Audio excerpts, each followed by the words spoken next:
The one time where you guys came, it was very good. The one where you got the first ace, it was very good. 3v1 potential on the I was too OP.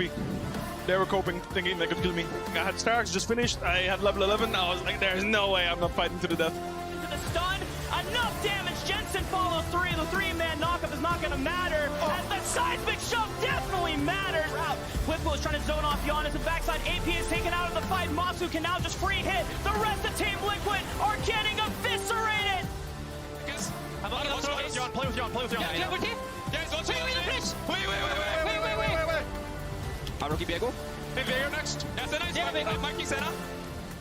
Nice!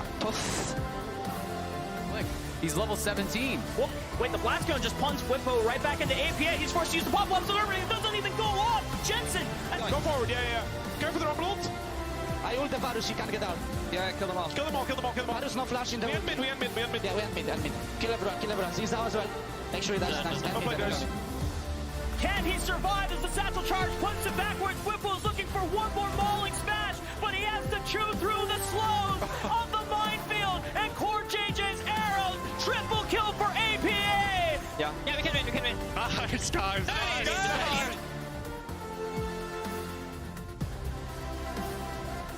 From APA, Jensen is gone. Teleport comes in from Whippo. Remember, he doesn't have flash from before. Cosmic Radiance is going to come in. They try to save impact on Umti, but they get bursted down. Lucio with the flash, tries to look for APA. He flashes backward. Yon is re-hitting. Look at Freon. He's got cleanse and he's got flash still available, but he's kiting this one out. The flash from his fire to try to connect the stun, but the charm from APA keeps him alive. Yon flashes backward, but the resets are pouring in. The arrow from Monsoon. Umti tries to look for the kick onto Inspire, but impact falls. Core JJ falls. Jensen TP on minion. Jensen TP on minion. I didn't. Okay, we can end. We can end. The game is over. Kill it. Go, so Oh my god. Dude, I told these audiences go to. Welcome to Waiting Room. Hey, what the hell? They should be telling us this. I'd be more prepared. We got Medios I'm vibing with the joining chat. for the whole day in various spots. Waiting Room here, and then you're casting the series. Yep, I'm here. I'm excited about it. It's good to be here. What do you think about the series yesterday? It was a banger. It was a lot of fun to watch. Yeah, most kills in an LCS playoff series ever, Oh my god. but it was by like 45 kills or something crazy. What? Yeah, the previous record was like 166, and this was like 200 something. Ooh, The actual That's kinda numbers are on the crazy. Lolly Sports Chat stats Twitter, but it's Looking like an over ARAM. 40 kills. Yeah, it was. a little bit. It was We actually like it. I'm here for it. It was actually crazy because a few of those games it seemed like it was going to be a pretty easy finish. Like game 1 for FlyQuest, they had a pretty sizable lead. You're like, okay, this is going to be clean. Nope, bot lane is like obviously a travesty for Masu and Busio, and it was like it felt like Team Liquid. I didn't expect it. I thought it was going to be 3-1, a little more cleaner for FlyQuest. But a lot of the scrim talk about Team Liquid being better than they showed themselves, and finally they get to have a little bit of that on stage. So that at least feels good for Team Liquid, not the loss. But at least it was 205 competitive. kills. Yeah. The previous record was 161.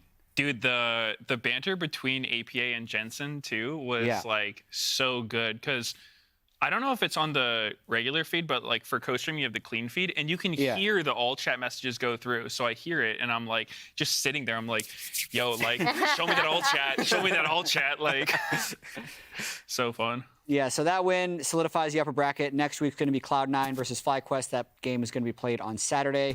The winner of that gets not only a finals appearance, but will be our first team to qualify for MSI since we're sending 2 teams and it guarantees you a top 2. Team Liquid dropped to lower bracket. They play Dignitas tomorrow after their loss to Cloud9 on Thursday. 100 Thieves are now playing for their playoff lives in this lower bracket versus, drumroll, the defending champions? Yeah. 6 seed NRG? Yeah. Yeah, last time we saw NRG, by the way, to go full circle. True. They were looking super weak. Well, they lost to Shaco Vagar, and then they also lost a tiebreaker. But I feel like it was all within the same fever dream for them. Like a full motion of just like, oh no, we're going straight into the broad talk. but yeah, I don't know what happened to NRG going into this split because yes, they were defending champions. There was the hype about them beating G2 and then going into the quarterfinals. So we fully expected them, even in our power rankings, for them to be like a top 2 team in the league. And they've gone through a lot of problems right now. Where do you think that's coming from, Medios?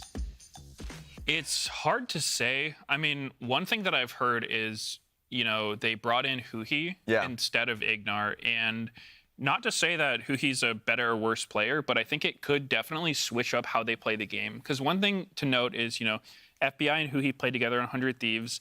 And if you remember back when they played together, they were a very bot side focused team. Like every single game, they were building a wave and diving with Closer on the bot lane. Yeah. And NRG is a team that's more top side focused, right? They play through their solo lanes. Contracts goes for a lot of creative plays. So I think it might be a case of them just like not really finding their footing and finding something that works for all of them. Because maybe like, everyone's trying to get jungle assistance. Everyone is used to playing with more resources. Yeah. So to me, it just looks like they're kind of lost as far as how they want to play, and everyone's like a little bit uncomfortable. So I think that, and then also apparently Doklo was like violently ill on the Super Week, like coming out of urgent care. So that can definitely like affect his performance and consequently his team. So yeah, I think they've definitely had some struggles, but we'll see if they can bounce back. I think by contrast, obviously, they faced 100 Thieves, as we already said. And 100 Thieves almost styled on them because I think, they were in this weird downward trend where I think previously, another thing to mention, because I fully agree with your playstyle argument, Medios, as well, but they also did lose some of their coaching staff. And I do think, from talking to people on the team last year, having the individual coaches for everyone really helped in situations where you might mentally spiral otherwise, where everyone can kind of separate, gather their thoughts with their individual coaching member, and however those people want to receive information after a loss to kind of regroup. But meanwhile, 100 Thieves, really, they brought out the Shaco, they brought out the Vigar. It was a complete statement victory for them in that moment of we can kind of throw out whatever we want. We're having fun. This is great. And then, they face C9. Yeah, and we're seeing shots of River on stage, even, some electrolytes being brought to him. Just as a reminder, he was actually sick going into their series versus C9. This is something that we heard from Golden Glue and Neyman. So, they had an interview with Golden Glue. You can check it out on their Twitter account, in which he referenced the fact that they weren't able to scrim with River all week. And they actually used a sub for him just like the previous days scrim. So, with how much of he is as a vocal leader, how much he makes some of the players feel really comfortable, it's actually such a big loss. Sure, Cloud9 came in strong, but you talked about the illness from Dokla, but it's actually interesting that how much it mirrors the illness that 100 Thieves had with River in their previous series. Yeah. And to go back to the Dokla point, there were statistical differences when the week that he was sick and the rest of the week. It's sick versus not sick Dokla. Because in the 4 games they played, he had almost as many isolated deaths as he did the entirety of the other 5 weeks of gameplay. He was down on average 1,000 gold at 14 in week 6. That's a lot for one player. Yeah. Normally teams, the worst early game team in the league is we're down on average 1.5K. That's just the top lane. Yikes. I mean, being sick's no joke. It can definitely affect the way you play. It is interesting that we're hearing 2 different people from different teams both saying it. So it almost sounds like an excuse, but I mean, it happens. Maybe? It's flu season or something. But yeah, maybe they're just both sick. So it's just going to be Dokla feeding and River feeding, or hopefully they're better. Have you played on stage sick before? Has that happened? I've never been crazy sick. Because I heard with Dokla, he had a bucket on stage and they paused for him to sprint off stage. So I've never had it that bad, but I mean, I've definitely had days where I'm not feeling great and my play, is affected for sure. One other player I want to talk about as we're still in the top lane matchup is Sniper. Goat. Not sick in his series, but still had. He's sick. He's sick nasty. Until he faced C9. He was until the series. Yeah, we don't need to talk about that one. So I actually thought, obviously Sniper has been such a huge part of 100 Thieves' success, especially the way they like to play through topside with both Quid and Sniper. But C9 did such a great job of targeting him and basically being okay, if you're going to be picking Aatrox as a blind, we are going to throw TF top up there, right? And I don't think that 100 Thieves expected to face that kind of counterpick resistance from Fudge and C9. And I think it was one of the major factors in this series was that Sniper, even if they leave him alone, like even if River's not pathing topside, he's usually playing his lanes very volatilely, and he is winning out on a lot of those traits in 1v1s. And that definitely did not happen. He was really not a factor at all in the C9 series. Yeah, I mean, that could definitely be a difference between like BO1s and then these best of 5 series, because in best of 1s, you're kind of just like figuring out what works for your team. You're not really shaping your strategy against a specific team each week. You're just sort of trying to find what works for you, or even just trying new picks. You know, it's just best of 1s. Anything could happen. But in a series, you know, you're going to have a lot more time to think about, okay, this is what this team's been winning with. We're going to target them this way. And so you have to be able to adapt when your strategies are targeted like that. Yeah, and I think this would be like the #1 form of NRG cope going into this series. Because do you remember? They actually are the LCS champions. Yeah. Yeah, like it wasn't that long ago. That's a bracket. And if you look at that, the playoffs were wild for them. They beat TL in the first round. They then beat Golden Guardians. They then got swept by Cloud9 if you're following the upper bracket, only to narrowly beat TL in the lower bracket final and then destroy C9 in the finals. But they were like 9-9 in the regular season. Yeah. Before becoming the LCS champions. So regular season matters to a point that you need to be able to make the playoffs and you need to learn some fundamental skills, but the wins and losses don't actually matter that much, especially if you're NRG and trying to hype them up for this moment again. Here's some highlights from that fateful day. Yeah. That was such a fun playoffs in summer last year. Was. Like, that was just such a miracle run for them. Yeah, so it definitely could happen. I mean, it's got to happen now or never for them because they are in the lower bracket. And it's a They're good facing reminder. elimination. It's a good reminder for me. Every playoffs that happens, like, it's not indicative of the regular season. Remember when 100 Thieves ended up winning the champion and Closer just went off? But a lot of the times you're like, okay, but we didn't see that during the regular season. So any expectation you have, you kind of have to a degree, throw it in the bin. Yeah. And expect teams to actually come in with like a completely different look. Yeah, we talked about how NRG is struggling. Maybe it's Huhi versus Ignar. But here's the question production wanted to ask us. Are they struggling? Because we have NRG Summer when they ended up being champions versus NRG Spring. And we need to decide, All right. which Do we start stat in the is middle? which. That's all I know. I'm not sure. Production needs to throw some stuff up here so we can decide. Yeah. This is tough. I'm just going to say they are struggling, though. Okay. Whether they were also struggling last year, maybe. 0.8 combined kills per minute. Is that a summer or a spring stat?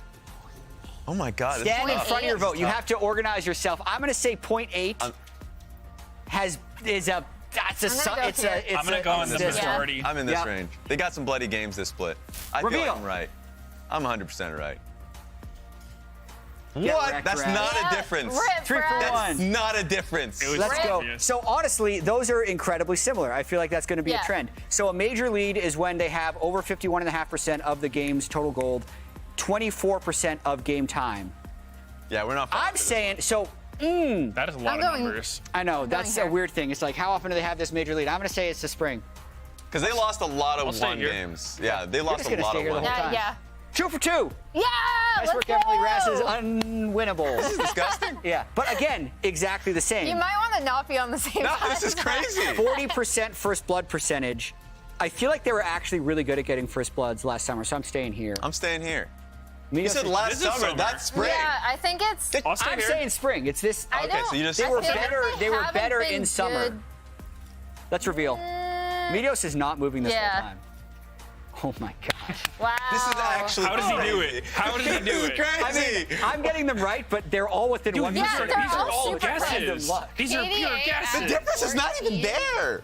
KDA at 14. Well, kills, is that KDA or That's kills kills. deaths. I'm assuming it's kills and deaths. kill to death ratio at 14? At 14. 1. Yeah, That's so just- 1 that's would be another neutral. ratio for bloodiness, man. I mean, it's flipped heads so many times. It's like, Yeah. Good luck, guys. Good I'm luck, just guys. switching. I'm going to go 4 for 4. Hey, get back. Yeah, let's go. surely Raz I feel like is they've going to been be less. right. Raz is wrong every time.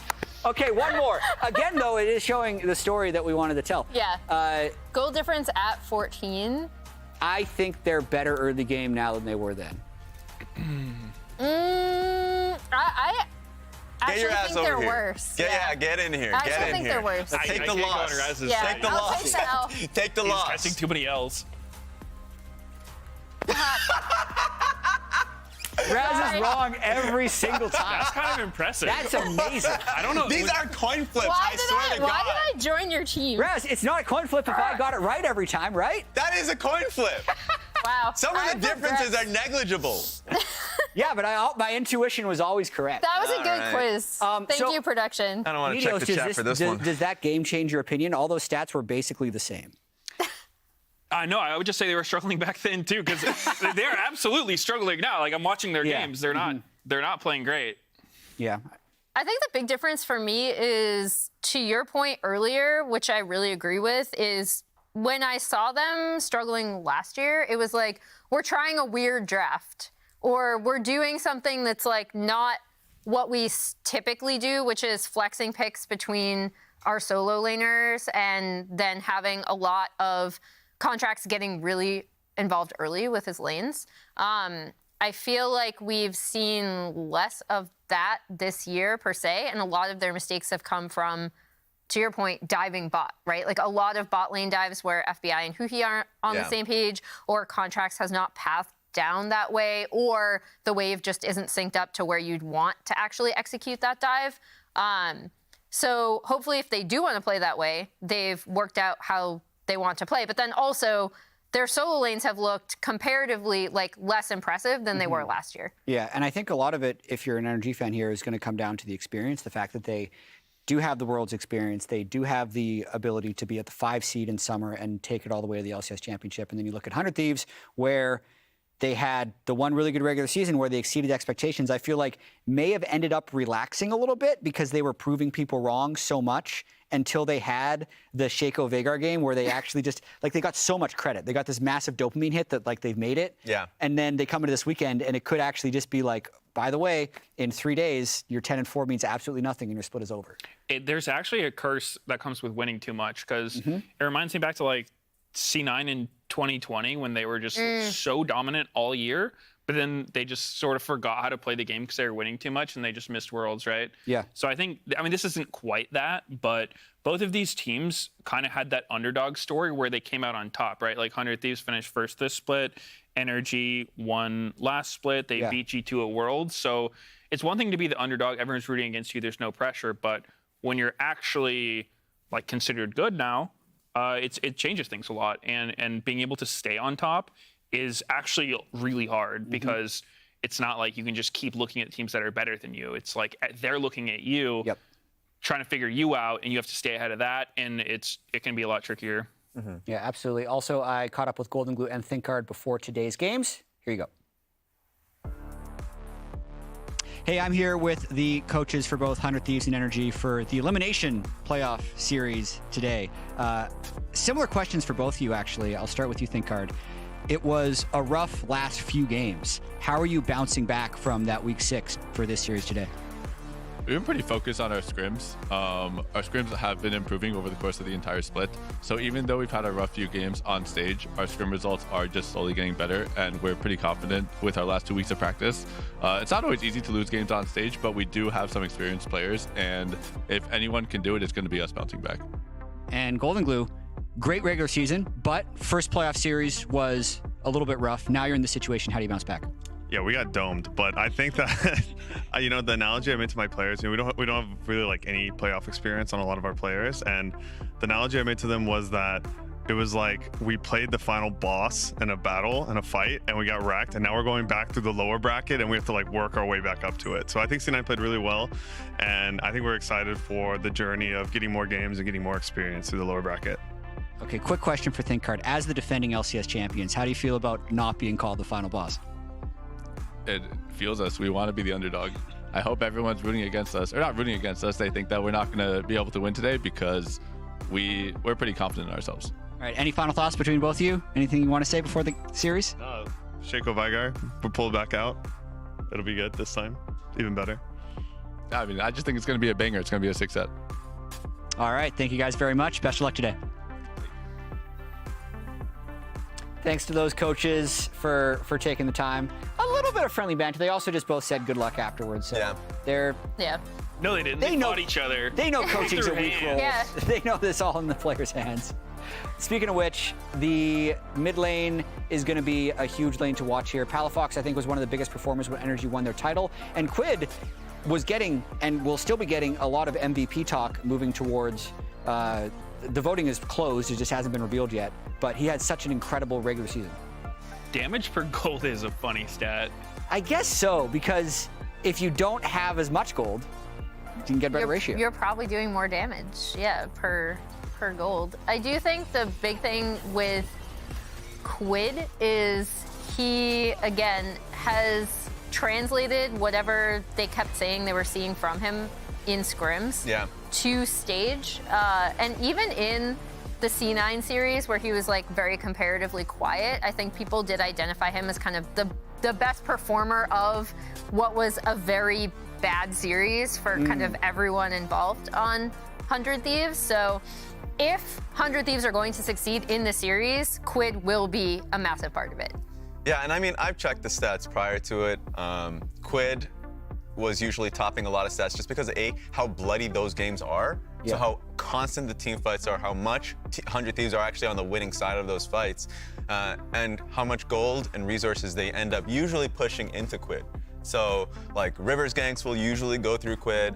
At times he'll go through top lane, but a lot of the times it's him and River. It's Quid and River that are usually getting the gold and distributing it across the map. So I'm, yes, of course, generally high on Quid and how he's been performing in their mid games, and also when T-Fights happens, they usually come back in their games because of his individual play on Talia and Ahri. So it's fun watching him. So much on Palafox's side, it's getting a little frustrating, I'm sure, for him, because like early on in the split, I thought he was performing really well. Even in their losses, he was performing well. I also heard that we were all kind of second guessing that graphic. Apparently the stats were backwards. That's what I thought. That's yeah. what I was So afraid yeah, of because that. Quid had like a bunch of sixths and Palafox had a bunch of ones. It should be Quid with the ones and Palafox with the sixths. Yeah, that's what I thought, because when I checked the stats, for sure Quid was the one that was benefiting from at least in the KDA side. But yeah, that's going to be fun to see, just at least because we know that these games, much like the coach has said, it's going to be a banger. Yeah. They're going to be quick, constant fighting. Let's talk about the bot lanes, though. FBI, Huhi, not able to play the same way that they did on 100 Thieves, as you mentioned, Medios, because the team hasn't necessarily adjusted to being heavily focused around the bot lane, which is often the way Huhi plays. And I think the integration process of Huhi into this new team that has won the LCS championship has definitely been rough. You can see they try and play a couple different ways in different games, and they haven't settled on a play style yet. If they will settle on one, though, I think it would have to be in this series if they want to make any type of run.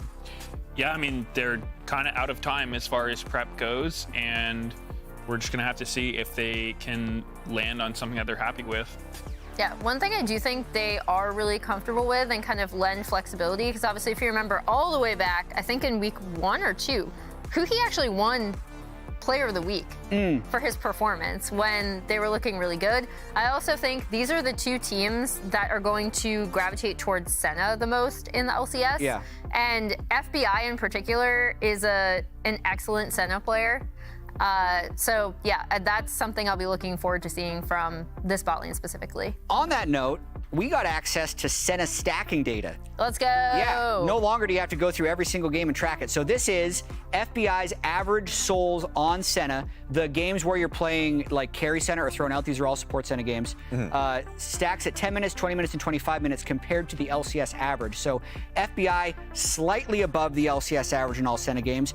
Interestingly enough, though, even though FBI has the most Senna games, Meech, in his 3 Senna games, whoa, he's a stacker. He had a nutty game. He had like 150 at... Yeah, that heavily influences it. He had one game that was just like basically, aside from the 10-minute number, the most stacks that anyone has had on Senna. But this would be another reason that we probably won't see Senna at all today, because it's just gonna get bad. That is yeah, true. it's just gonna be I remember permanent. you watched back through that game too, because you were curious about that specific how he game did it. It was a lot of skirmishing. Yes. And there were a lot of fights where they were just kind of poking each other a whole bunch, and he just like 2-hit one person, get a soul, 2-hit another person, get a soul, etc. And then he did all the other normal things you have to do of like running around to the right jungle camps when they're there, always being a scuttle crab, being a grubs, like getting all those extra soul mechanics. But it was a really insane Senna game. Yeah. Either way, we have 5 minutes here. Who's gonna win? No idea. It's tough to say because both these teams are kind of in a similar boat of, you know, like a roller coaster season. You know, they've had ups and downs, and they're both kind of on like a downward trajectory. All 3 2s.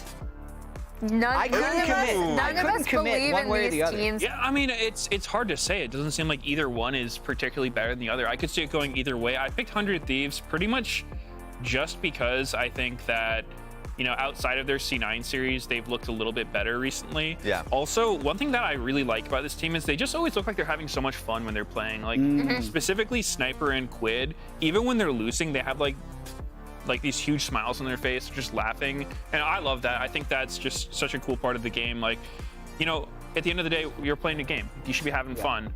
Obviously, it's serious. You want to win, but I think that, like, team morale and for the vibes is so good, and that's really like a big asset to them. Yeah, and it seems like we all agreed that this would be a close series. I edged it towards NRG just because I think they have a lot more experience amongst their players being in situations like this, and B, it's going to be a lot more easier to take on draft. Yeah, like, saw your other predictions. They were not great. And much like NRG, go for the 06. Like, much like myself earlier on, NRG's probably think they're due. They're due at least one series. Like, we've seen the flexibility top side, even though Dokla hasn't been performing, and we've seen the flexibility bot side. So I think there's going to be a lot of targeted bans and like difficulty within the draft, where I think 100 Thieves have a few players that are a little bit gated by how they'll play with counter picks. So I think drafting is going to be a big thing, and I have it slightly on the edge of NRG. I also think drafting is going to be a big thing, but I do think, obviously, the C9 series was kind of the worst series of drafts we've seen from 100 Thieves for a while. Typically, in season, I thought they were a lot more consistent and the best team actually in the LCS at drafting for their players, and specifically like what they want to do as a team and how they work as a team. Whereas NRG really seemed, especially as the weeks went on, a lot more lost about like how they wanted to play with their players, despite the fact that we've seen the core of this unit play through topside, flex picks between mid and top, and we've seen this bot lane specifically, especially on their 100 Thieves, play around that really well. So I'm leaning towards 100 Thieves. I have no idea though. Yeah, I think we're all in the same boat. For me, I think Quid River were 2 of the top performers in their role the entire split. Yeah. I'd say one bad series against Cloud9 doesn't invalidate that, so that's why I'm giving them a slight edge, because there's always that chance that Contracts has one of those insane games and just takes over series like he did in some games at Worlds. So really interesting series. We're done here from the lounge. Meteos is going to be joining the casting desk today, so go up there, have some fun, Let's Meteos. go. Let's get into games. Yay.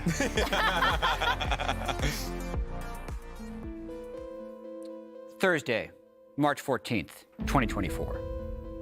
After finishing the regular season at the top of the standings, 100 Thieves inexplicably played like a completely different team versus Cloud9. It called into question everything they accomplished in the regular season.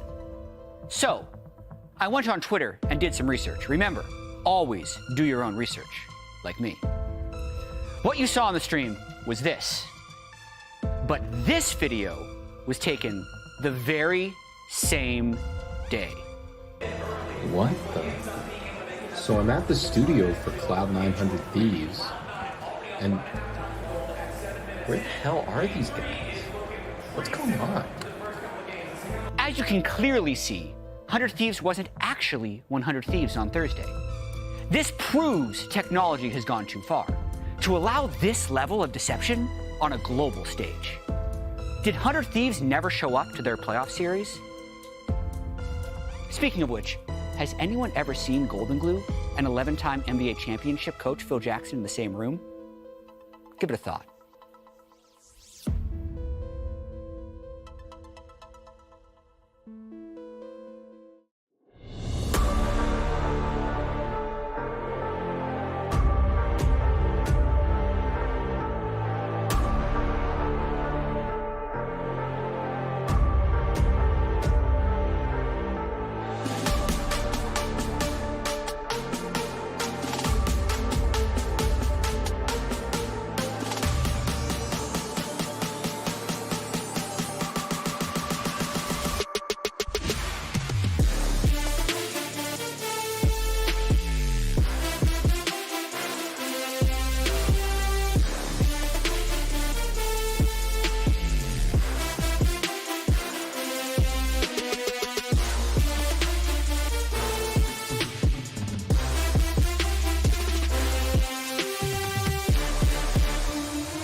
arriving at the studio. We have a 100 Thieves squad looking to restore their regular season form and come back strong after a devastating loss to Cloud9. On the other side, defending champs NRG Kia are trying to bounce back after a rough Super Week and become the first ever 6th seed to win the LCS. The LCS playoff continues. 100 Thieves versus NRG Kia starts right now.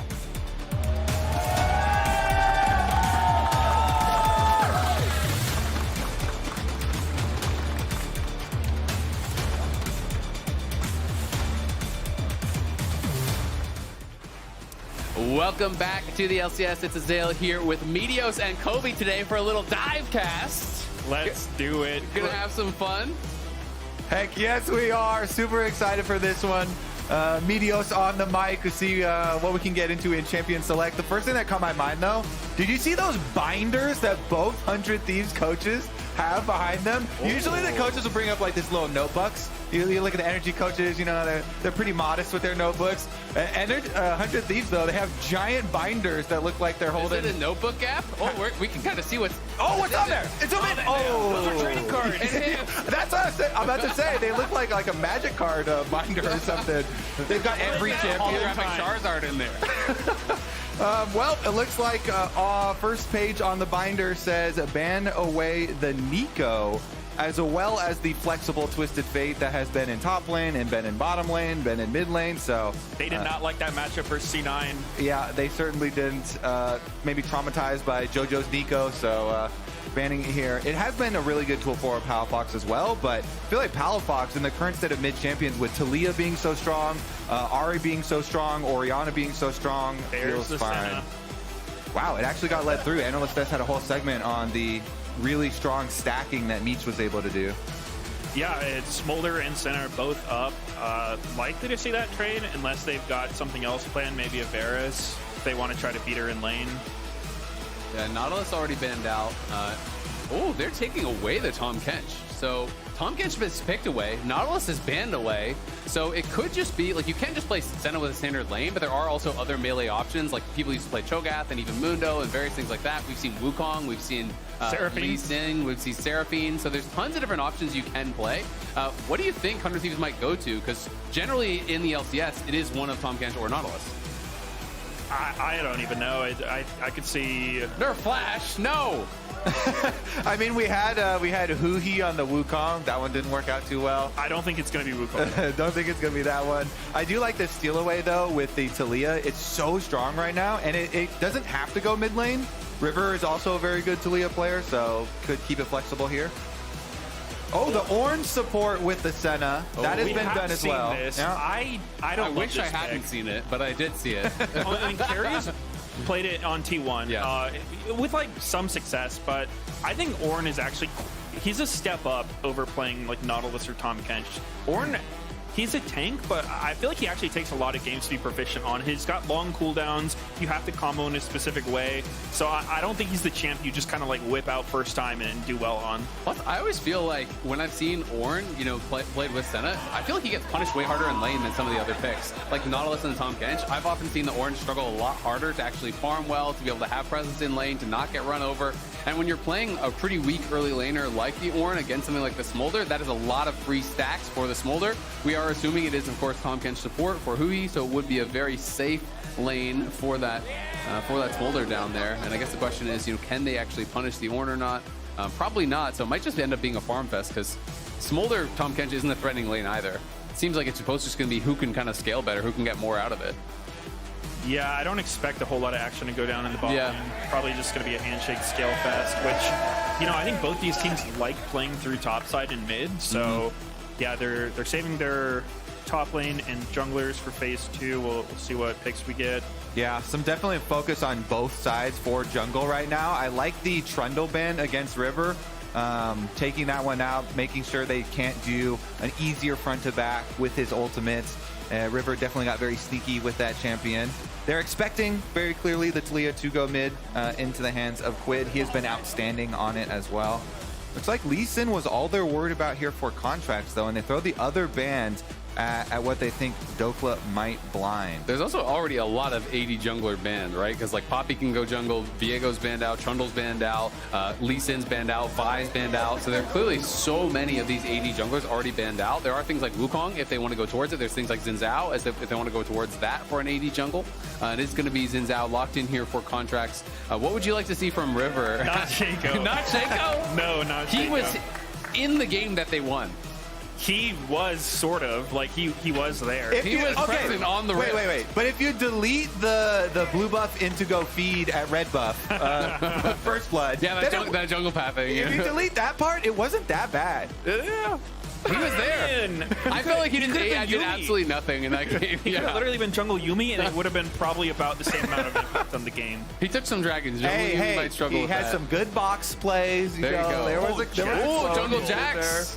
We got another Milky Way enjoyer. Yeah. Or it could be Talia jungle, Jax top, Chase mid. Like there is some flex going on here, but I kind of expect Jax jungle into Zen. Yeah, Jax jungle has actually been getting super popular too. It was just played this morning in Europe as well. And Douglas had, when I looked at it, he was legendary on it with a full bounty. So we'll see. A lot of Jax jungles having a lot of success here. So I also really like it into Xin Zhao. That's one of the main things that started people playing Jax jungle, picking it into auto attack junglers, and then you go and you can duel them. Counter-Strike obviously is God mode versus this champion because Xin charges in, can't really get out, and is all auto attack based. Yeah, I don't think I'd like this matchup as Xin Zhao. I think it's going to be pretty Jax favored, but you know, you just try to avoid the 1v1 with him. You'll still be useful. You can have a lot of CC and damage in fights. Just probably don't want to take the 1v1.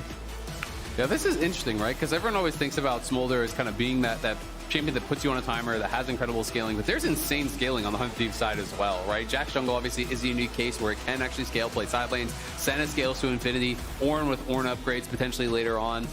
You know, there is a lot of power for them to be able to play through sides. I'm really interested to see how they actually play around the Jax, because we have seen some teams utilizing the Jax jungle, actually playing them as a side lane split pusher later on in the game, which works really well with Talia, which works really well with the Senna, with the Dawning Shadow as well. So there's so many different ways for them to play this out. It may not be, you know, a kind of a closed case just if Smolder gets to 225 stacks. Wow, TP Smolder too coming out. Don't say that too often. It can help with your lane, but I think having Ghost on that champ is so good just for later on, like any kind of team fighting. Yeah. So we'll see how that goes.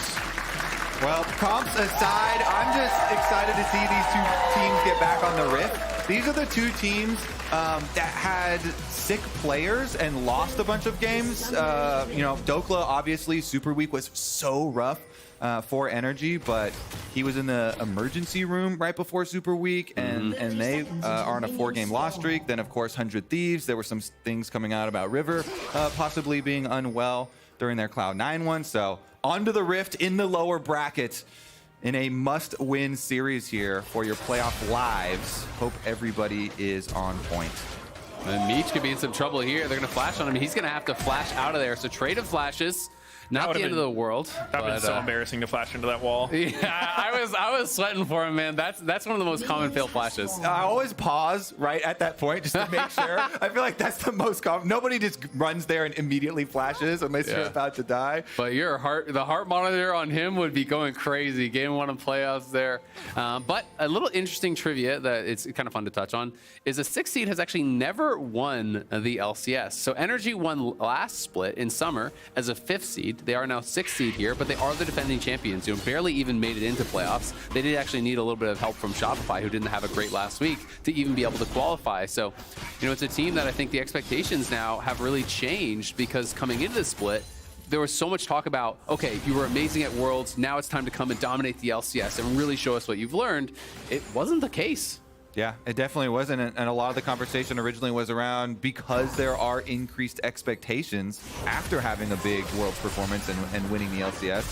Is that one of the reasons that they started to crumble? But definitely no more room for error as we are in the lower brackets, and NRG looking to make history, to be the first 6th seed ever to make it all the way through playoffs and win the LCS. It's also going to be really interesting to watch how Sniper plays, because I think, both Sniper and Quid, expectations were really high for them after the regular season. But going up against Cloud9, they weren't able to have that level of performance.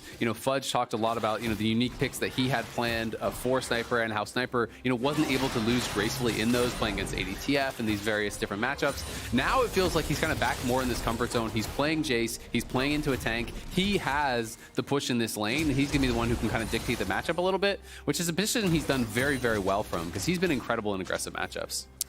Yeah, Contract's making a quick little appearance mid, a little XP gank, as we call it. Not going to get a whole lot done. Just walk on by. No opportunity there for him, but it's also interesting if you look at River too. River did just the red quadrant clear and went back for an early longsword. So while Contract showed mid, River took a little bit of extra time to go back for his early back, and with the extra bit of AD, see if he can get anything done. He is, of course, pathing up to the pushing side here with Sniper that you mentioned with the Jace. Yep, and it's going to be difficult for Jax often to get that much done early on, unless someone really overextends. Ayla looking for the knock-up on the Searing Charge, can't quite connect on it. And you talked about some of the difficulty playing this champion, that it is a champion that it does actually have some pretty low-key difficult combos, especially some of the 100 to 0 stuff people used to do on Ornn, is not something even the most experienced Ornn players often are willing to actually bring out on stage, so.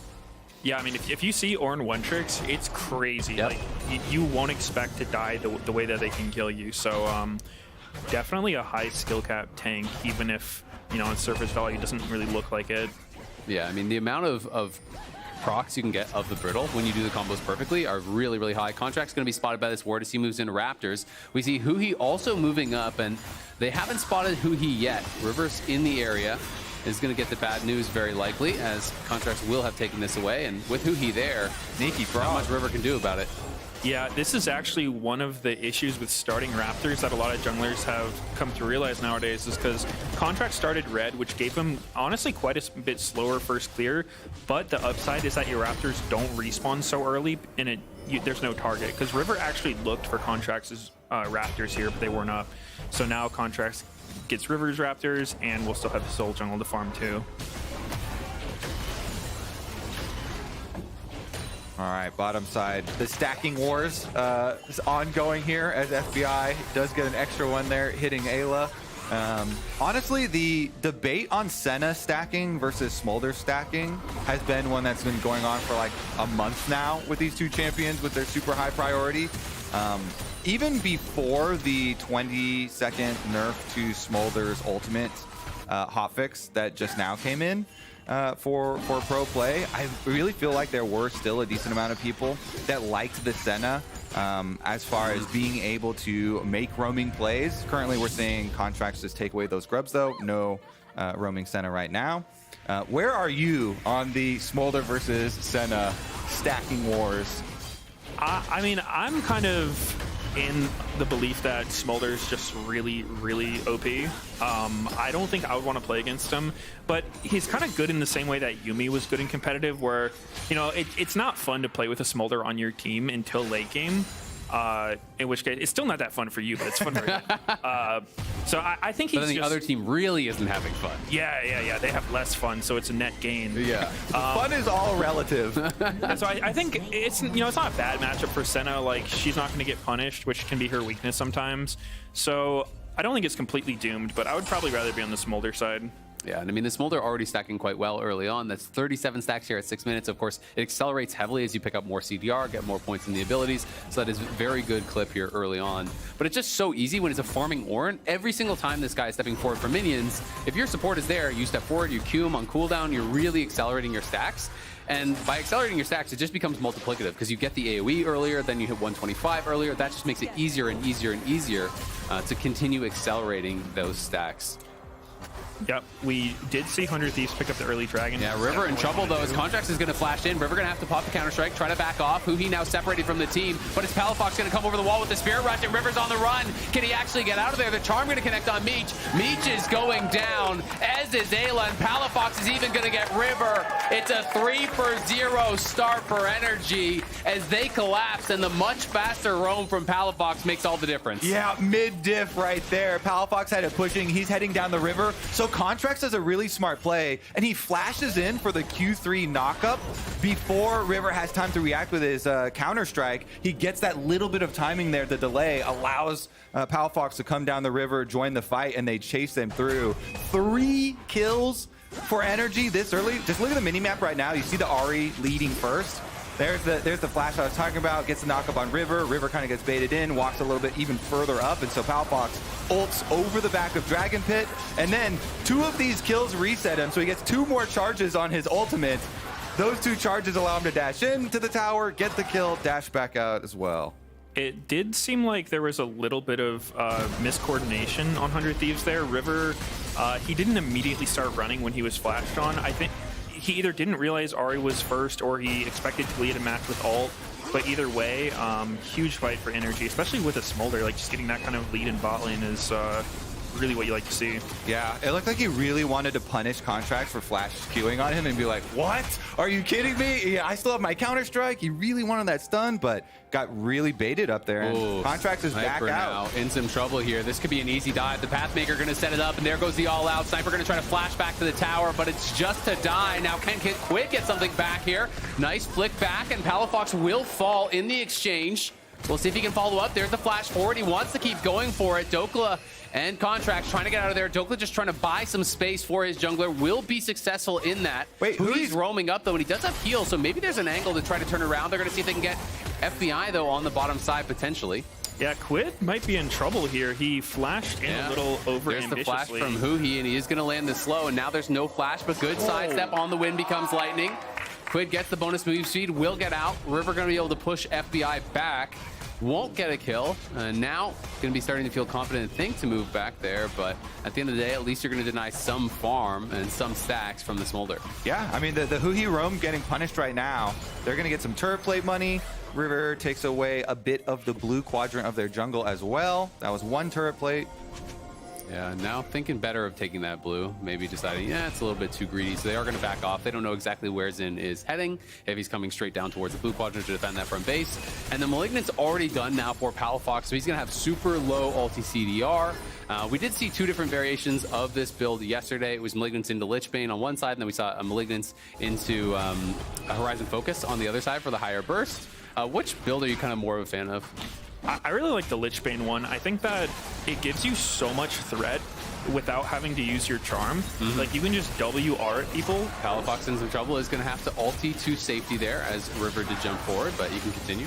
Yeah, so I do like the Lichbane for like just the pressure with your guaranteed damage, your W, your R, your autos.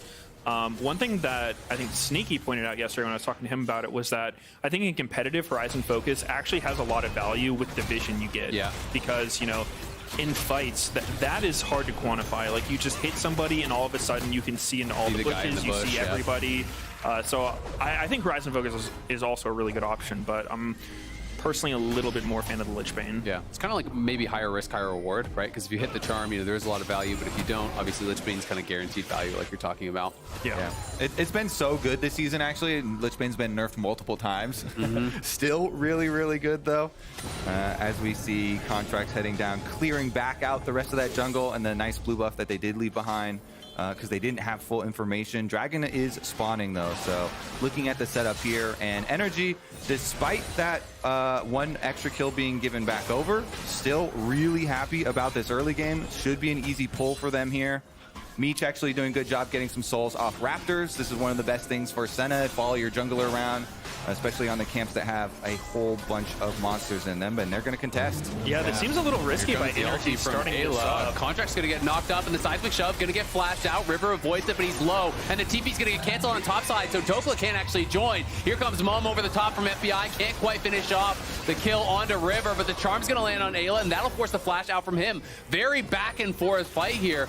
Both teams softened up a bit, but that generally favors the Senna, who has the additional sustain and is going to be able to heal them back up. But what an important interrupt there from Sniper on the top side. If that TP came through from Dokla, could have made all the difference. Yeah, it looked a little questionable for me. You know, you're the team with Smolder starting up Dragon there, but they definitely were playing off. I think they had just only a few seconds on the TP advantage for Dokla, so it was a good play, but honestly, just such a good response by Sniper canceling that. I think that may have saved the whole game for them. That looked really doomed if Asante came in there. Yeah, on the reset too. Even Quid getting back out really early, pushing all the way up to tower. River right back down to the bottom side. They didn't get a reset here for FBI and Huhi, so Huhi's actually channeling his recall right now, which would leave a huge power deficit down here, and 100 Thieves will move right in. They're now going to be able to use a teleport from Mr. Orn. Ayla here, Spellbook. I like NRG's response to this. They recognize now Sniper has TP advantage. You have no business contesting this, and they're just immediately going top lane to set up a dive on Sniper and take the jungle camps. And he's being pretty smart about this. He's actually just waiting at the tier 2. He knows he can't actually walk back to that tower, especially with Dokla proxying. That kind of gives away the play a little bit. But they are going to be able to take a plate. They are going to be able to deny at least one full wave there from Sniper. Contract will take away some of these jungle camps also. I do think Sniper was spotted walking into that side lane brush, so we'll see if he still walks up, because Contract is spending a lot of time waiting up there. He's not farming those last camps, as Palafox does pop the LT there, trying to get a bit of a trade down onto Quid. Pretty interesting what this is going to do to the mid game for them as well, because 100 Thieves have really high possibilities of opening up the map and split pushing. A lot of split push options, and then they also have a Senna ultimate and a Taliyah ultimate. Whereas NRG, a lot of 5v5 around this Smolder. But if you're denying a lot of money early to the Jace and not letting the Jace get any sort of lead and flash forward, tries to actually hit the blast cone, but here comes Quid, and now Contract is locked in the wall. It's like shooting fish in a barrel. Gonna try to dash forward. There comes the charm from Palafox, is gonna connect, but Contract's getting very low. The red buff blocks the shock blast from Sniper, and here comes Dokla, but Dokla's already very low. Pathmaker forward, gonna force the flash. The Dawning Shadow comes in over the top. They get the second kill in from Quid off a great aggressive play there from River and Quid. They knew Palafox had no ulti. He had just used it mid lane. They forced the play and they went out. That was so good from Quid. He doesn't let Dokla get the ult off on him. OTB now down to bot lane. Sniper's coming in from behind. Mom gonna get dropped as there's Ayla spat out, but can FBI even finish him off? One kill has already gone to Ayla, and Ayla's gonna survive. Sniper picks up the second, and it's 100 Thieves wins across the map. Really nice play from 100 Thieves there. Like that whole sequence, River had to go topside to let Jace get back to his turret, sees his camps are gone, goes Fee invade, just immediate flash in onto the flashless and Zhao, follow up with Taliyah ult.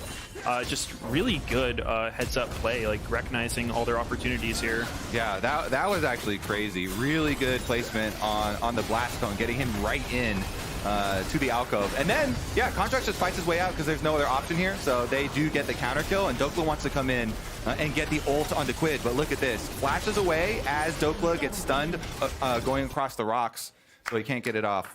Yeah, it looked like Ari, you couldn't see it in the replay there, but his ult had a few seconds cooldown when that fight started, so really good window by 100 Thieves there. It was just such good cooldown tracking. You called out the missing flash. They knew the Palafox had just traded out his ult mid lane as well, and then here, FBI and Huhi know that they're dead because they're TP'd on, so they're just going to try to fight their way out, get a kill. They can't even get that, though. So 100 Thieves now, 2 dragons to the lead and the gold advantage as well. Definitely not the situation that NRG wanted to find themselves in here.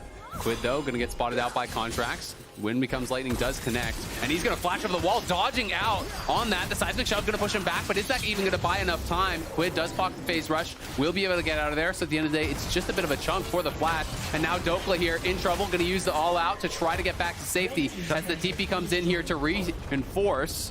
But they're not going to be able to get anything with that. That TP seemed like Palafox assumed there was going to be more of a play to it. Contracts, though, back on top side. Going to pop the Crescent Guard. He's going to go back in as the tower is down. But does he have the sustain to survive here? He does not. Quid gets the kill. They get the tower, but not really worth it here as Quid is getting so fed. These last 3 minutes for 100 Thieves have just blown the game open. Absolutely insane plays on the invade, then bottom side, and then the entire rotation here, winning both sides of the map. I just want to point out, that was such a weird thing to see happen. Like, I don't know if I've ever seen a game where a jungler suicides to take a turret and then gets solo killed by the mid lane. Like, that's just so weird. I think he must have thought he could kill the tower a little bit faster and then be able to kill him. But now there's a TP coming up top here. Palafox going to have to pop the Spirit Rush and run. Quid in hot pursuit here on that Weaver's wall. Not going to be able to actually find much of anything, I don't think. Or is he? Under the tower, getting him very low. Contracts is back, though. He's not done. It's jungle versus mid round 2, baby. He's got a score to settle. He's got to get paid for flashing on him earlier. Yeah. he still has to complete that play. All right, these guys are trying to live up to the series we saw yesterday. It was an absolute bloodbath, and this one is really scrappy too. So they heard that actually yesterday we almost set the record for any international or any region across the world for top 4 regions to have a playoff game be that bloody. They did set the LCS record by a lot. But now, today we're looking for the worldwide record. We're going for it. Meech's going to get connected on. He's going to flash out of there. In goes Huhi with the dive, and he's going to be able to take him down. Gives him a licking, and he's going to fall. In comes FBI. AoEing across the team, but they don't have much damage there. Now the arrival comes in from Dokla. He's going to go all out. Palafox going to come in with the Spirit Rush. The Charm connects, and they get the kill onto River. Quid in trouble now, but it's Palafox on the run as FBI is down. Sniper going forward. Can Dokla take him out? Dokla's got one. And he's going to try to turn it around on the Quid. Quid's in trouble. He flashes out. The Intovo strikes don't connect. And now Dokla has to get out of there with the Ghost. Absolute bloodbath. Both teams playing with so much confidence, just willing to scrap it out. That was a crazy fight. NRG's so close to getting that shutdown on Quid, which would be huge. He's at 1,000 gold bounty now. They did get his flash at least, so that'll make him more vulnerable to the next play. But yeah, NRG they are hungry. Yeah. So Huhi started it out. He got the first tongue onto him and then contracted Wind Before Lightning, and then they got the second tongue for the kill. But at this point, you think 100 Thieves are running over them. Huhi gets sniped down, so 100 Thieves have huge momentum. It's when Palafox joins with his ultimate on the Ahri, gets into the back line. Actually, it didn't even chunk anyone there, and it's Dokla who peels for him. And Sniper as well, I think, kind of saved that fight. Coming over the wall and actually taking out FBI. He basically 100-0'd FBI over the wall there. Had he not gone down, that could have been so much worse. But at the end of the day, FBI, look at his stacks. He's almost at 190. We're back to live, and we're back to Meech being in trouble here as Palafox. One more charge on the Spirit Charge. He goes for it. He gets it. Can he actually get out? No.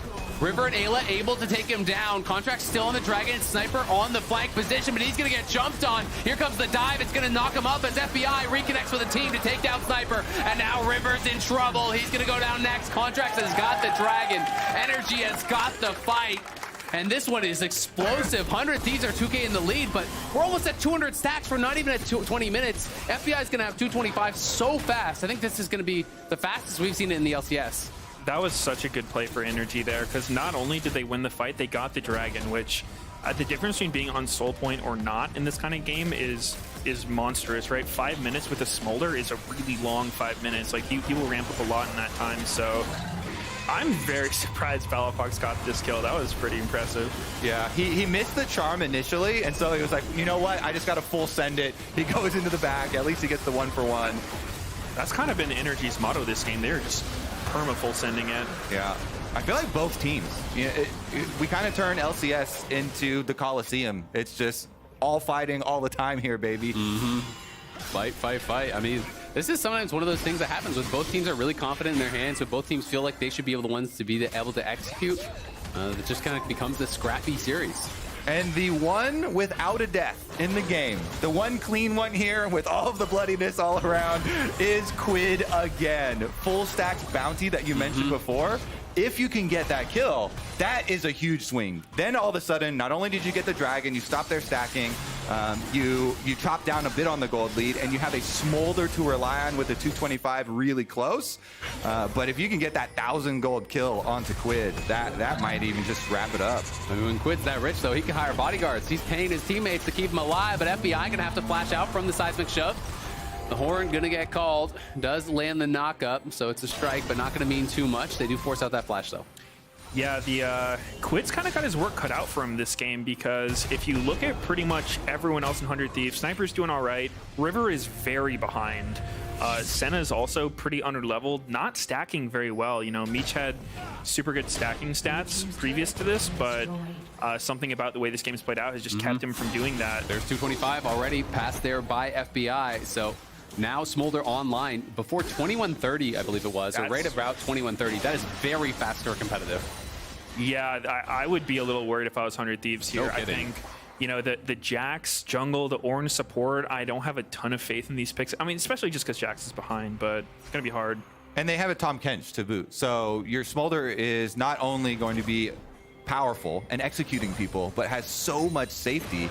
I mean, how do you even lock the Smolder in place for a seismic shove for Quid? Like, for Quid to work his magic, I honestly think he has to actually work through frontline. Like, you're not even going to be able to assassinate this Smolder. He's got a Tahm Kench protecting him, so you have to take advantage of Quid's big AoE damage and try and get a lead on the front line. Maybe pick off the Xin Zhao or something. Well, we'll see if Dokla's going to get caught here. Nice timing on the Pathmaker. Going to immune the stun there from the Counter-Strike, and we'll be able to walk it out. But it's always scary when you're saying, all right, well, if we can't dive and we got to play front to back, and you're doing that against a Smolder who already has the stacks, which is usually a losing proposition. 2 items already completed there for FBI. Now the stacks, this is generally at the point of the game where it really starts to accelerate, where you have the Shojin, you have the Essence Reaver, you have your CDR boots, and you have the max rank in the queue.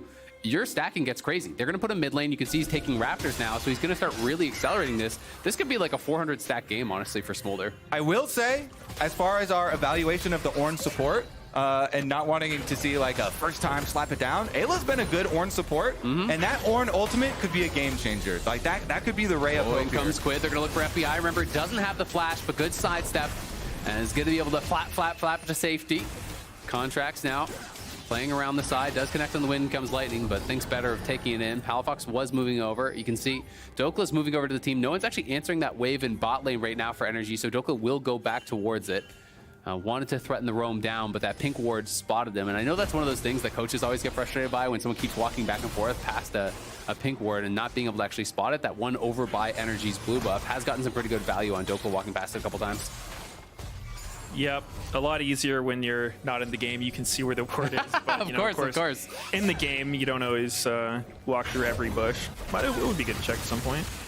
All right, well, Quid gonna get a little bit of chunk down here on Dokla. We'll see if the chase can continue. But without eyes on everyone, it would be a bit of a risky proposition. Obviously not gonna be able to burst him down by any means. Does have some MR he's been picking up now, and Huhi just playing for vision down on the spot side. It's going to be about this next fight for Dragon here. It is Ocean Soul that teams would be working towards, a really valuable one for both sides. Of course, 100 Thieves do have those first 2 dragons, but NRG grabbed the last one. All right, let's see if 100 Thieves with their Jason Talia side lanes can actually get an advantage here. If you can push side and then get your roam over first, maybe get a good angle on the engage here onto NRG. Contract's going to go in. They're looking for Quid. The seismic shove comes back defensively. Mom over the top. We're going to soften him up. The Dawning Shadow gives shields to the whole team. But it's Ayla on retreat. River and Quid going to have to back out of there as well. Feels like 100 Thieves just won themselves the dragon. NRG, I think, just won themselves the dragon. The flash from Quid is a really, really key cooldown that they were able to get out there. So that's definitely worth it. But Xin Zhao fighting without his ultimate in a team coming fight. Back. They're going to actually look for this. FBI trying to poke them down with the stacks here, getting that true damage burn on as many as he can. Dokla stepping forward, looking to zone the mountain. Watch Palafox in the pit. He's going to look to try to go over the wall here and potentially find that charm. Quid throws down the Weaver's wall, does have them locked in here. The Dragon getting low, and it might just be a 50-50. Dokla's going to get flipped back in, and now Dokla's low all of a sudden. In goes Ayla, and it's going to be a flip, but it's actually taken there by Palafox, and he goes forward, looking to take down more. Quid goes legendary. He's cutting back onto Hui. Contracts trying to step forward, does connect onto Quid, but Quid is still alive for now, but he's close to burning down, and he goes down. FBI looking for more, flashes in, gets another. The stacks are online. Smolder roasting him up, gets the quadra. Meech slinks out of there, so it won't be a penta, but it will be a 1 fight, and it will be the Baron. Oh, it's Smolder in time again. How many times will we have to say that one? Quadra for FBI, Baron for NRG. I don't think there's anything that Meech is going to be able to do. No miracles here. Yeah, that is not what you like to see as 100 Thieves there. I like what you said about Contracts forcing Quid's flash right before the fight, and I was honestly a little surprised to see 100 Thieves continue to fight it. It might be the situation where they just feel so pressured because of Smolder. They're saying like, all right, it's not a great fight for us, but this is our best shot. You know, giving him this dragon's not going to make winning any easier. So went for it, and it did not work out despite, not the worst start. All right, walk us through the first steps of this dragon fight then. Well, I think Quid was doing a good job zoning here. Like, Dokla pretty much gets killed before anything really happens here just by Talia. But just so much damage went back on the rest of 100 Thieves. River kind of died. Palafox wasn't able to get a whole lot done. And then by this point, You've used your major cooldowns. Smolder's still alive. It's kind of just a formality at this point. Yeah, it's tough too because Palafox even got the dragon, right? So you don't even have that hope of, well, we got the 3rd dragon. Maybe we could get a soul to bail ourselves out. This is a 300 stack Smolder now. They're looking for another fight though. The flash going to be forced from Huhi. I have to say, too, Palafox, in that fight, even though he didn't hit that first charm, his Ahri ultimates over and then back again, kept pressure on like 3 people, kind of zoning them on the side, which allowed FBI to get all these shutdowns. By the way, Smolder, another big benefit. Of course, your execute is going to get you those big shutdowns, and he got the 1,000 gold off of the quid kill, too. So now you're looking at 3 items plus the Vamp Scepter for FBI. He basically bought a full item off that fight. He got the full rapid fire, has the Vamp on top, so he's working towards a BT next. And this is where it gets so hard to play. I mean, just look at that. That is so much damage, chunking him down. The ulti gonna whiff, but it was about 30% of Meech's health from 1 Q with that true damage burn coming through. It's very hard to actually interact with this guy whatsoever. At this point, you just strafe, you wait for the rapid fire proc, you step forward, you Q, and it's kind of just rinse and repeat. Play with the Tahm Kench behind you. It is very difficult to be able to actually deal with this guy.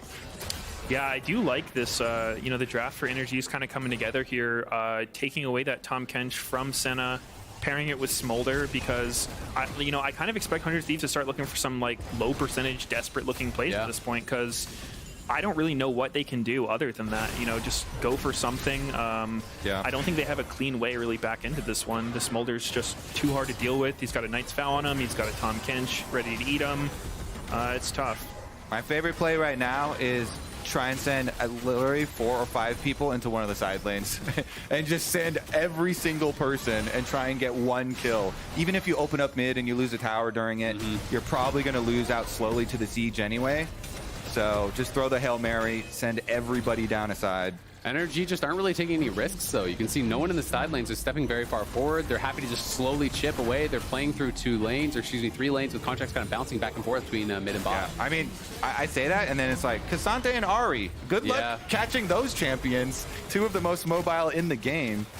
Yeah, the only one who's really vulnerable on this team is Xin Zhao, and his flash is down for a little bit longer, but even then, he's got his ultimate, he's got the move speed in bushes, so even that's, not going to be the easiest pick to make. Yeah, it's going to be really difficult, but it's again, it's one of those things. Even if that's like a 10% play or a 15% play, that's probably higher than your odds of playing the game slow and actually winning from here. So we'll see. Palafox, though, has been a kind of a big story for this team, especially last summer. When you think about him last summer in playoffs, he was absolutely incredible. In spring, he definitely wasn't as hot, and he's such a core component to their success. I feel like when Palafox is able to play well, this team looks so different. Yeah, and it's not just stats, right? It's himself tweeting out that he's disappointed in his own play.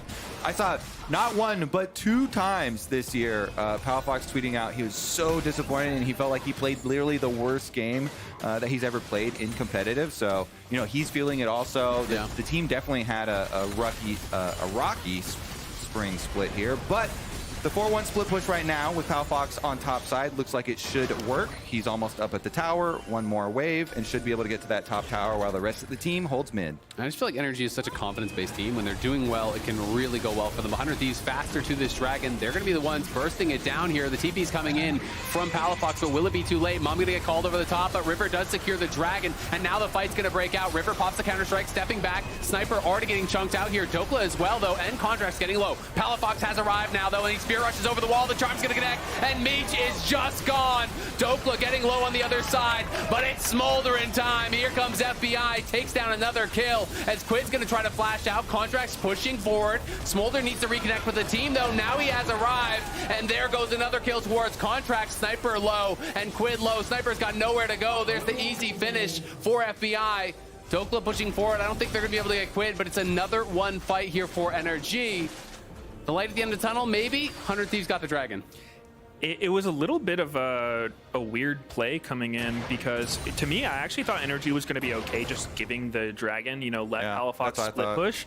But they went for the fight, which is okay. But his TP was so far that he had to actually use almost all of his ults just to get into the fight in the first place. So I think the fact that NRG took, honestly, a pretty sus fight, it was not great terms for them, and it still went pretty well for them. So yeah, that's how far ahead they are. It's like, oh, we were super late. They already had the objective. Palafox is really far away.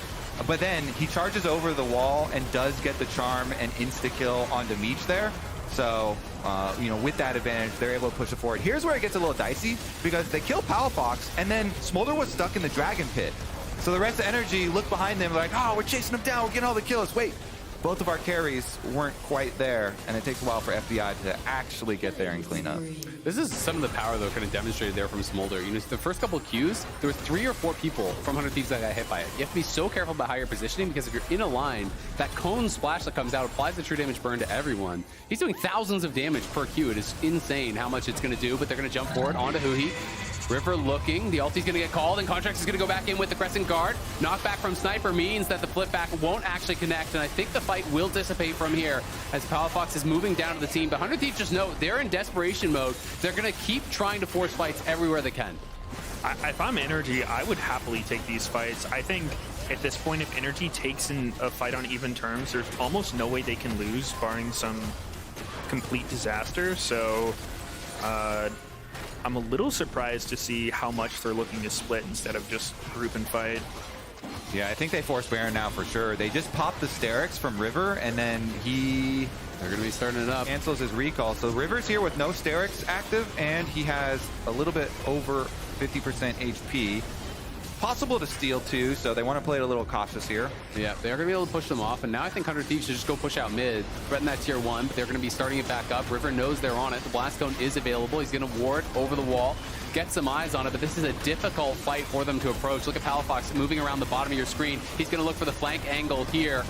Does have a pink, knows that he will be spotted, but still, 100 Thieves have got to choose their moment. Sniper now back with the team, but the Baron's getting low. It's down to 4K, and in goes Contracts over the wall with the Crescent Guard. He's going to get devoured up there by Huhi. Dawning Shadow comes across the top, but FBI goes legendary, and Palafox still has multiple charges to chase in. It's a flash charm onto Quid. He connects, and he dashes back over the top with the Spirit Charge, but it's Contracts low here, and it's actually going to be a kill onto Palafox as FBI and Dokla were chasing on the other side. The team got pretty split there. It was a nice charm, but no one was there to follow. I think he got a little caught off guard by the Seraph shield. He thought he had the damage. You know, if I can hit this charm into Q, I got him, but it was not the case. Well, they're teleporting in. Kind of ended up. We're going to recontest again. We'll see if they're going to be here in time. River's running over there. They know it's getting low. Are they going to be willing to 50-50? He basically has to go in blind. The Counter-Strike's going to get popped. FBI goes over the wall, and River has no chance at all. Gets burned to a crisp there by FBI. NRG, it's a long, scrappy fight, but they will secure the Baron. I like that from FBI. You know, they immediately all just turn on enemy jungler. They're like, we are not flipping this. Even the Smolder will fly right into your face. They take down River, and now NRG with the Baron, they should be able to push out and grab Dragon as well. I don't think there's any way that 100 Thieves are going to be able to sneak that soul. And bad news goes to worse, is now a full Zonia is bought up for Smolder as well. He's on 450 stacks. He's 6 items at 34 minutes here and has the Zonias. So he's got a Knight's Vow, he's got a Locket, he's got a Tahm Kench behind him, he has his Flash, he has his dash that goes over walls, and he's got a Zonias. Good luck killing him.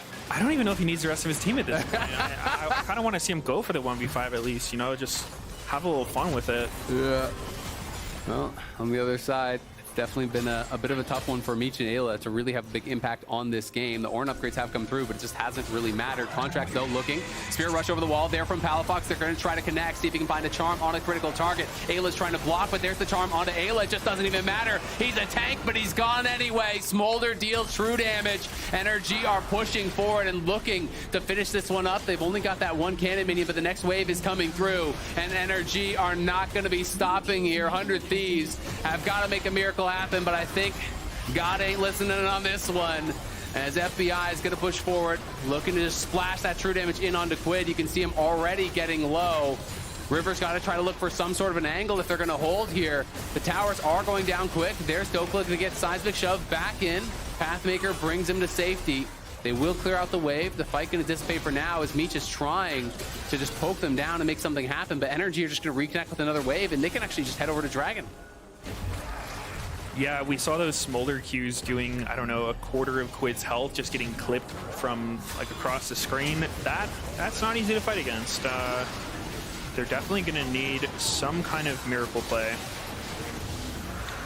Man, it is now 11.8% execute. Sorry, 11.8% true damage burn, and then if you get below 13% health, you're instantly executed.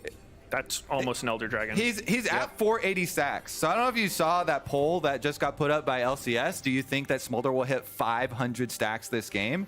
He's already at 480. He's going to get it. 20 stacks, or do the end the game? Because they're pretty close to ending the game too, but I feel like he'll get the stacks. I think he'll get 20 in the fight that ends the game, probably. I mean, 100 Thieves could FF and just, you know, stop the poll. The rare LCS so FF. 482 is the record that is held by Berserker. He's definitely getting the record. He's definitely getting that. But this is just an absurd amount of damage. Even ignoring the true damage and everything, the base damage on this, you know, is about 700 damage plus the Sheen proc, plus everything else on top, the rapid fire proc as well that can be in there. So it is just an overwhelming amount of damage. FBI basically impossible to deal with at this point, but they're going to try. Palafox pushing up mid lane. They have that Baron buff, and here comes the Horn. Gonna get called over the top, but it's not gonna mean anything, as Huhi will just devour FBI preemptively, making sure there's no angle for an engage on a Smolder. Mom gonna get called over the top, just knocks the Edge of Night off of Sniper. The Root is gonna connect, and FBI does have to flash out of there. There's no devour from Huhi. It's not available, and maybe there's an angle to get something done. River, though, already on the run, and there goes All Out. It's gonna take him across the map. Where did he go? 100 Thieves get pulled on a wild ride there by Dokless. It's a double coming through for FBI. It's a triple for FBI. It's a quadra for FBI. He wants the penta, and he's gonna get it. And NRG will end the game off the back of that. They're gonna go up 1-0 off a monster Smolder game from FBI. 18 kills, a penta, and the new Smolder stacks record. And Big Dokes with the longest Cassante ult I've ever seen. That was crazy. He brought him into game 2, I think. That was like you went into practice tool and you were practicing the angles on Bard tunnels for like 20 hours. You're like, all right, I got the longest Bard tunnel. It'll also work for a Cassante. Man, he pressed the ulti, and then the Aladdin song starts playing. I can show you the world. Took him across the map there. The Smolder dot followed him, I guess, though. Took him down. Even if you take your kill target 3 screens away from Smolder, Smolder still gets the kill. What? He just KS machine, you know, once he has those stacks, like every kill is his, Big props to Doko, though. He tried to deny the penta. You can do all you want to try and deny post Smolder. Took the guy cross map, still got the penta. Can't do any more than that. What can you do? All right. Well, a reminder, the Fantasy LCS is happening over on Sleeper. Make sure you lock in your picks and bans for next week games if you want to be able to top your league. Let's head on over to the LCS Lounge, though, to break that one down. That was a Smolder game. That was definitely a Smolder game. The 18 kills for FBI ties him with Revenge for 3rd most kills in an LCS game. He also had the Smolder penta. He also had the most Smolder stacks we've seen in a game. But it's not just the final fight. There's a lot of things that happened along the way. So we decided to break down one of the big Dragon fights from this game. And I think the biggest thing to point out in this that we're going to be watching is, like, literally just keep your eyes on FBI and the futility with which 100 Thieves is unable to get to him. So we start off this clip right away. It is a Dragon fight that is beginning, and you can see that FBI is positioned quite well. One thing I do want to call to attention with in the minimap is that even though there's like a Talia Jace, it is a completely front-to-back team fight with 100 Thieves on this side, NRG on this side. Ideally, I think 100 Thieves would have some type of bot lane push and the Jace poking from back here, because otherwise it's quite easy for FBI to just stand behind his team and free fire the entire fight. So let's watch the ways in which he could have been caught but is able to avoid them. Right here, the first step is he's kind of close to this wall that Ayla sees at Dragon. If he eases into that wall, maybe he can get a knockup because he's stepped up to try and get damage here. But fairly critically, Ayla misses his E, doesn't get a knockup on FBI. That allows him to continue the free hit. He also dodges River. And then as the rest of this fight progresses, you can see that it's very difficult for 100 Thieves to get on him, and FBI waits at the right moments. Quid has a giant bounty on him right here, right now, and FBI, you can see, is just really well spaced with his tanks, so no one can actually get on him. Sniper wouldn't be able to shoot through Huhi. Meech has a really hard time reaching FBI, and also all this time, FBI hasn't had to use flash, so he kills Quid. After Quid flashes away, the cherry on top is that FBI didn't have to use his flash the entire fight. Kills Sniper, kills Ayla, quadra kill. The rest is history. NRG moves to 1-0, in large thanks to Smolder. Yeah. That was a wild one. The Smolder versus Senna debate continues. I think another fight that happened just prior to this one, I think it was like the 19-minute one, was kind of where the Smolder ended up getting ahead.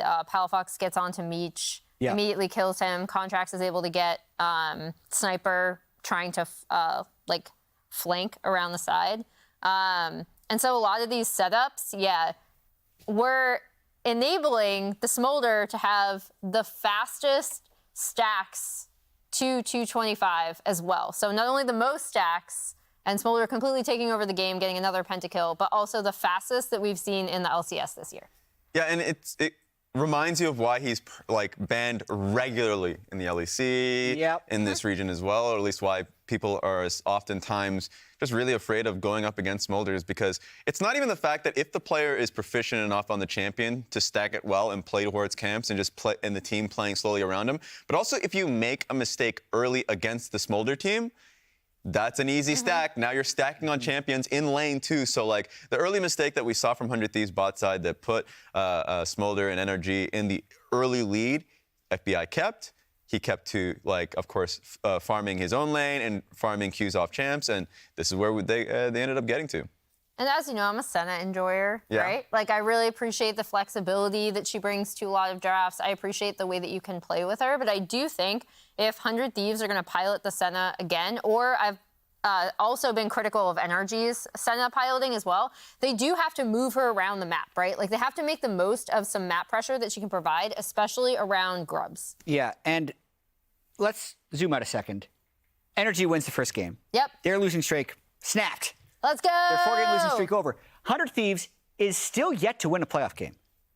True. What is going on, right? They were 10-4 in the regular season. For me, River also had kind of yet another bad game, and he's playing champions that he didn't necessarily play in the regular season. I feel like if NRG wants to come back in this series, River has to be able to take over a game. Yeah, and I think this He's game... been so far behind in every game. That's true, but at least this game, I think they were positioned for that to be the case. Yes, they fell behind early because of the 3v3 that happened, but like that was like an 8-kill Talia game, and it happened because River was facilitating a decent amount of that. Exactly. Yeah. Like the play that he had in the red side jungle where they were able to just nail down Xin Zhao, get the kill on Cassante as well. They were in a really good spot, and of course, you know, the facilitating of Talia to get a kill topside. He was farming up well. He was getting a lot of kills. He was really hard to deal with, but of course they can't go into the back line. I liked what Cabbage said in the chat, which is just ban Smolder, who cares? I think you kind of have to have that kind of feeling if you're 100 Thieves, because with the stacking losses, it can get in your head. For a team that feels streaky, that they admit to being streaky, like you can't overthink certain situations and be like, that champion was really difficult to dive on. We don't have a comp to do it. We just need to play differently. I have a counter to the chat. Hit me. Blue side, you can pick Smolder. Yeah. Who cares? Exactly. NRG, ban it. But at the same time, if they're not going to play it, they do need to ban it after what happened in Game 1. Game 2 is next. As we head to break, let's take a look at our LCS Connected Comms replay presented by AT&T and voted on by chat. We have to go, guys. We're chilling. Just hit front. Hey, hit front. Okay. Hit front. Jack. On Jax. Jack dead. Yeah. Look at Jace. Let me have my flash, okay? Okay, look at me. Talia, Look Talia. Talia the flash. Talia no I'm flash. going to Talia. We're going to Talia, yes. We're going to Talia. Okay, watch this. Yeah. Base flash. I'm gonna flash out. You guys win. Penta flash. Baron. Yeah, we go Baron. Fighting. Jace. Watch Jace. Yeah. Oh, what? Jace will die. Yeah. Look at Talia. I'm looking. Yeah, Talia and flash. Penta? Yeah, Penta. Give me the Penta. Give me the Penta. You hit these. Nice. Wow, pentakill. Oh, thank you guys. I'm so sorry, Han. It's okay. No worries, guys. Hey, we're playing as a team better. Yes, that's all that matters. Okay. Yes, you're right. The atrocities that I had.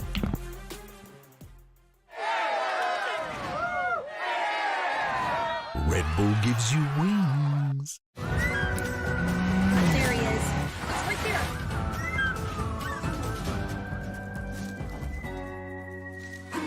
Cover more ground in the Kia Sportage Turbo Hybrid. Kia, movement that inspires. Dude, why'd you put your new rig in the basement? Didn't you hear? Bill's a good billionaire now. Basically, my new connection is so strong I can game anywhere.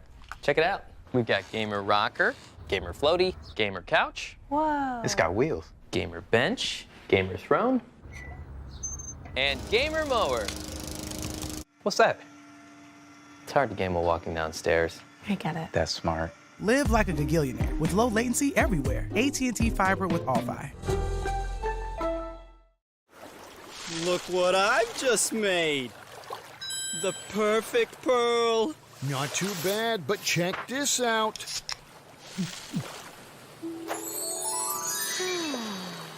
Whoa, a true Venus clam. Red Bull gives you wings. The new Red Bull Sea Blue Edition with the taste of Juneberry. Wings for every taste.